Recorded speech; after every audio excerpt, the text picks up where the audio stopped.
Hello everyone. Varanasi ఎప్పుడు ఈ cinema release అవుతుందా, రిలీజ్ డేట్ ఎప్పుడు వస్తుందా, దీని గురించి అప్డేట్ ఏం లేదని చెప్పి ఎంతగానో వెయిట్ చేస్తురో.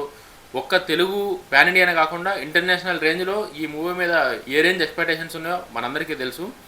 నిన్నైతే అఫీషియల్గా రిలీజ్ డేటు 7/4/2027 అయితే సినిమా రిలీజ్ చేస్తారు. మహేష్ బాబు గారు ఎట్లుంటారు, సినిమా బడ్జెట్ ఎంత, సినిమా ఎన్ని కోట్లు కలెక్ట్ చేయాలి, సినిమా టార్గెట్ ఏంది, మొత్తం క్లియర్గా ఎక్స్ప్లెయిన్ చేసే వీడియోలో ఛానల్ సబ్స్క్రైబ్ చేసుకొని వీడియో కనిపిస్తే లైక్ చేయరి. మహేష్ బాబు గారు రాజమౌళి గారు అనగానే మనందరికీ తెలిసిందే ఎషియంట్ సినిమా తీసుకురు ఇద్దరు ఏ రేంజ్లో ఉంటుందని చెప్పి ఎవరికి అసలు అర్థం కూడా కాలే. మహేష్ బాబు గారు అంటే ఒక సూపర్ స్టార్ని పెట్టుకొని రాజమౌళి ఎషియంట్ మూవీ తీస్తాడు. ఆ మూవీ ఎట్లుంటే పాన్ ఇండియా కాదు ఇంటర్నేషనల్ రేంజ్లో ఈ సినిమా షేక్ చేస్తుందని చెప్పి ఏవైతే ఎక్స్పెక్టేషన్స్ ఇవన్నీ ఉన్నాయో వాటన్నిటికీ రీచ్ అయ్యేటట్టు, ఇంటర్నేషనల్ మార్కెట్ని కూడా షేక్ చేసేటట్టు సినిమాని అయితే రాజమౌళి గారు డిజైన్ చేసేసారు. ఫిక్స్ అది. ఇంకా దానిలో మనం 10 సార్లు ఏం ఆలోచించే అవసరం లేదు. రాజమౌళి గారి ట్రాక్ రికార్డ్ కనుక తీసుకుంటే, రాజమౌళి గారు ఒక్కసారి ఏదన్నా మైండ్లోకి వచ్చి ఈ దాన్ని ఇట్లా చేయాలనుకుంటే ఆ అవుట్పుట్ ఏ రేంజ్లో వస్తుందో మనందరికీ రాజమౌళి గారి ట్రాక్ రికార్డ్ మూవీతోని క్లియర్గా తెలుసు. మనం కొత్తగా రాజమౌళి గారి గురించి, ఆయన విజనరీ గురించి మాట్లాడుకునే అవసరం లేదు. బట్ ఇక్కడ హైలైట్ ఏంటంటే సినిమా ఇండియన్ సినిమాలోనే 1300 కోట్లు 1300 crores బడ్జెట్తోనైతే ఈ సినిమా తీస్తారు. ఇప్పటివరకు నాకు తెలిసి ఇంత బడ్జెట్ ఏ సినిమాకి పెట్టలే. 1300 కోట్లు అంటే మామూలు బడ్జెట్ కాదు, అది చాలా హై, అంటే హై, అది చాలా ఎక్కువ బడ్జెట్. ఇండియన్ సినిమా ఫిల్మ్ హిస్టరీలోనే ఇది ఒక గ్రేట్ బడ్జెట్ మూవీ. ఇది ఏ సినిమా లేదు ఇప్పటిదాకా 1300 కోట్లతోని. దరిదాపుల్లో కూడా ఏ సినిమా లేదు. 500-600 కోట్లు పెట్టిన సినిమాలునే కానీ 1300 కోట్లతోనైతే ఒక్క సినిమా కూడా లేదు. అది మహేష్ బాబు గారు రాజమౌళి గారి మూవీనే. ఇండియన్ ఫిల్మ్ ఇండస్ట్రీ మొత్తం ఇదే హైయెస్ట్ బడ్జెట్. ఈ సినిమా టార్గెట్ వచ్చేసి 3000 కోట్లు. ఇంటర్నేషనల్ రేంజ్లో ఈ మూవీ 3000 కోట్లు బిజినెస్, 3000 కోట్ల కలెక్షన్కి టార్గెట్ పెట్టుకుంది ఆల్రెడీ. రాజమౌళి గారు కావచ్చు, ప్రొడ్యూసర్ గారు కావచ్చు, ఈ మొత్తం చిత్ర యూనిట్ మొత్తం ఖచ్చితంగా ఎట్లైనా సరే కూడా ఏదైతే ఈ 1300 కోట్లు బడ్జెట్ ఉందో దీన్ని బిజినెస్ పరంగా చేంజ్ చేసి 3000 కోట్ల టార్గెట్ పెట్టుకొని ఎట్ల పరిస్థితుల్లో ఇండియన్ సినిమా హిస్టరీలోనే కాదు ఇంటర్నేషనల్ రేంజ్లో 3000 కోట్లు కలెక్ట్ చేసింది ఒక సినిమా, తెలుగు సినిమాకే ఆ రేంజ్ ఉంది అన్న సత్తా చూపినీకే, తెలుగు వాళ్ళ సత్తా చూపినీకే తెలుగు సినిమా ఇండస్ట్రీ ఆల్రెడీ రాజమౌళి గారు బాహుబలితో ఏ రేంజ్కి తీసుకుపోయారు మనకు తెలుసు. ఇంకా ఈ సినిమాతోని డబల్ త్రిబుల్ ఆ రేంజ్ అవుతుంది ఇంటర్నేషనల్ రేంజ్లో. పాన్ ఇండియా కాదు, బాహుబలి పాన్ ఇండియా సెన్సేషనల్, ఇది ఇంటర్నేషనల్ సెన్సేషనల్ అవుతుంది ఖచ్చితంగా మహేష్ బాబు గారి మూవీ. అందులో అసలు వేరే థాట్ పెట్టుకునే అవసరమే లేదు. ప్రతి లాంగ్వేజ్తో సంబంధం కాకుండా ఇది ఒక ఏమంటారు ఇండియన్ సినిమాకు ఒక పేరు తీసుకొచ్చే రేంజ్కి పోతుంది ఈ సినిమా ఖచ్చితంగా. ఒక టాలీవుడ్, ఒక బాలీవుడ్ ఈ రేంజ్లో కాకుండా ఇండియన్ సినిమా అయిపోతుంది ఇదంతా. రిలీజ్ అయ్యే టైంకి ఈ సినిమా మీద వచ్చే బడ్జు, ఈ సినిమా మీద ఎక్స్పెక్టేషన్స్ మొత్తం లెక్కలన్నీ మారుతాయి ఖచ్చితంగా. రాజమౌళి గారి స్ట్రాటజీ మనందరికీ తెలిసిందే. ఒక్కసారి పబ్లిసిటీ స్టార్ట్ చేస్తే అది ఏ పీక్స్కి పోతుంది అది మొత్తం. ఎస్జీఎన్ చూడన్నా సరే కూడా ఖచ్చితంగా సినిమా ఒకసారన్నా చూడాలి అనే విధంగా ఆయన వచ్చే అప్డేట్లన్నీ ఆ రేంజ్లో ఉంటాయి. మహేష్ బాబు గారు 5 గెటప్స్లో కనిపిస్తుంది ఈ మూవీలో. ఇంకా మహేష్ అన్న ఫ్యాన్స్కి అయితే చింపుకులని అంతే.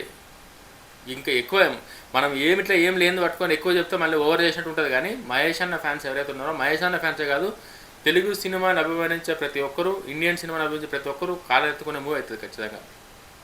ఆ రేంజ్ సినిమా ఇట్లా కాలరెత్తుకునే మూవీ అవుతుంది. 1300 కోట్ల బడ్జెట్, 3000 కోట్లు బిజినెస్ టార్గెట్ పెట్టుకోరంటే సినిమాని ఏ రేంజ్లో డిజైన్ చేసి అర్థం చేసుకో ఒకసారి. సౌత్ ఆఫ్రికా అడవిలో ఏవైతే ఉన్నాయో, అడవిలో షూట్ చేసిన అడ్వెంచర్ యాక్షన్ సీన్స్ ఏవైతే ఉన్నాయో అవి అయితే ఇంకా మెంటల్ ఎక్కుతాయని చెప్పి ఆల్రెడీ ఏవైతే సినిమా షూటింగ్లు ఉన్నాయో ఇంటర్నల్గా ఆల్రెడీ తెలుసు అందరికీ. మూవీ ఏ రేంజ్లో పోయింది, దాని వెయిట్ ఏ రేంజ్లో ఉంది, మూవీ ఏ రేంజ్లో ఎక్స్పెండ్ కాబోతుంది. ఎవరైతే మూవీ కోసం పనిచేస్తారో వాళ్ళు డిస్కస్ చేసుకుని ఏవైతే ఉన్నాయో, ఇప్పుడు ఏదైనా నేను చూస్తే నేను ఎట్లా పెట్టాలో చెప్తానో అట్లనే సినిమా చూసిన వాళ్ళు కూడా ఈ సినిమా మామూలు సినిమా కాదు, ఇది వేరే రేంజ్కి పోబోతుంది, వేరే రేంజ్కి వెళ్ళిపోతుంది అని చెప్పి క్లారిటీగా హింట్ ఇచ్చేసారు ఆల్రెడీ. బిజినెస్ కూడా అదే రేంజ్లో జరుగుతుంది ఈ సినిమాకి. 14 months ముందే రాజమౌళి గారు రిలీజ్ డేట్ అప్డేట్ చేశారంటే అది క్లారిటీ ఏంది అని చెప్పేసానంటే నెక్స్ట్ ఎవరు కూడా ఈ దరిదాపుల్లో ఆ రిలీజ్ డేట్లో ఉండొద్దని చెప్పి 2027 ఆ టైంలో ఎవరు కూడా ఈ దరిదాపుల్లో ఉండదని చెప్పేసి క్లియర్గా హింట్ ఇచ్చేసారు. అది రాజమౌళి గారికి ఎదురొచ్చే దమ్ము ధైర్యం అయితే ఇప్పట్లో ఎవరికి లేదు నాకు తెలిసి. ఏ హీరో కూడా లేదు, ఏ డైరెక్టర్ కూడా లేదు. అంటే ఏదో భయం అనే కాదు, ఒక పెద్ద సినిమా, ఒక గొప్ప సినిమా, దేశం గర్వించదగ్గ సినిమా వచ్చినప్పుడు ఖచ్చితంగా వాళ్ళకి సపోర్ట్ చేయాలన్న కాన్సెప్ట్తోని ఎవరి దగ్గర కూడా రారని నేను అనుకుంటున్నా. ఖచ్చితంగా అదే జరుగుతుంది కూడా. మనం రీసెంట్గా కనుక చూస్తే బాహుబలి టైంలో కూడా ఎవరు ఆ టైంలో వేరే సినిమా లేదు, మొత్తం బాహుబలి ప్రభంజనం ఇండియా మొత్తం. ఇప్పుడు ఇండియానే కాదు, ఇంటర్నేషనల్ రేంజ్లో ప్రభంజనం అవుతుంది. ఇప్పుడు ఇది ఇంటర్నేషనల్ రేంజ్లో ప్రభంజనం అవుతుంది. ప్రియాంక చోప్రా గారు కావచ్చు, పృథ్వీరాజ్ గారు కావచ్చు, అంటే క్యారెక్టరైజేషన్ కూడా చాలా కొత్తగా డిఫరెంట్గా ఉంటుంది. ఎవరు ఇంతకుముందు ఎప్పుడు ఎక్స్పీరియన్స్ చేయని క్యారెక్టర్స్ అన్నీ బయటకు వస్తాయి ఈ సినిమాతో. మహేష్ బాబు గారే 5 క్యారెక్టర్స్ అంటే ఒకసారి అర్థం చేసుకోరు మీరు. రాముడి క్యారెక్టర్ ఉందంట దానిలో, ఆల్రెడీ మనం మొన్న పోస్టర్ రిలీజ్ చేసినప్పుడు చూసినాం నంది మీద. ఇంకా 3 ఉన్నాయి. ఆ రాముడి గెటప్ కూడా బయటకు అఫీషియల్గా రాలేదు, రాజమౌళి గారు చెప్తేనే తెలిసింది. ఎవ్వరు ఊహ కూడా ఏది కూడా అందని రేంజ్లో అయితే ఈ సినిమా ఉంది. రాజమౌళి గారు ఆ సినిమాని అట్లా డైరెక్ట్ చేసిరు, అట్లా తీసిరు. ఎవ్వరు అసలు మన మైండ్కి కూడా అర్థం కాదు అసలు ఇట్లా ఉండబోతుందా ఈ సినిమా, ఇలాంటి క్యారెక్టర్లు ఉన్నాయా ఈ సినిమాలో అనేది ఎవరు ఊహించరు, ఎవరు ఊహ కూడా అందదు. ఇది ఇంటర్నేషనల్ మార్కెట్ని, ఇంటర్నేషనల్ స్టాండర్డ్స్ని దృష్టిలో పెట్టుకొని ఒక తెలుగు సినిమా డైరెక్టర్ కనుక ఫోకస్ పెట్టి సినిమా తీస్తే ఆ అవుట్పుట్ ఎట్లుంటుంది, ఆ రేంజ్ ఎట్లుంటుంది, తెలుగు ప్రజలందరూ గర్వించదగ్గ సినిమా అవుతుంది ఖచ్చితంగా.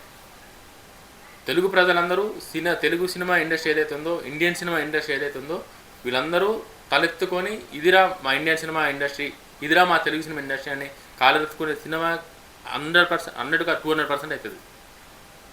అన్నీ ఉన్నాయి, ఆ బడ్జు, ఆ ఆపర్చునిటీస్ ఏమేమైతే ఉన్నాయో తలెత్తుకొని అన్నీ ఈ సినిమాకు ఉన్నాయి. రాజమౌళి గారు కూడా అంతగానం కష్టపడుతారు ఈ సినిమాకి. కీరవాణి గారు మ్యూజిక్ విషయంలో కావచ్చు, ఇంటర్నేషనల్ స్టాండర్డ్స్ మ్యూజిక్ ఈ సినిమాకి కీరవాణి గారు మనందరికీ తెలిసిందే. ఈ సినిమా మీదనే గత 2 ఏళ్ళుగా ఈ సినిమా మీదనే కూర్చున్నారు కీరవాణి గారు. ఇంకా కీరవాణి గారు ప్రీవియస్ రికార్డ్ కనుక తీసుకుంటే వేరే డైరెక్టర్లతో కాకుండా రాజమౌళి గారితో ఉన్న ఆ హిట్ ట్రాక్ రికార్డ్ కనుక తీసుకుంటే అది మనం ఇమాజిన్ కూడా చేయలేం. ఆ రేంజ్ బీజిఎం, ఆ రేంజ్ పాటలు, ఇంటర్నేషనల్ అంతా. ఇంకా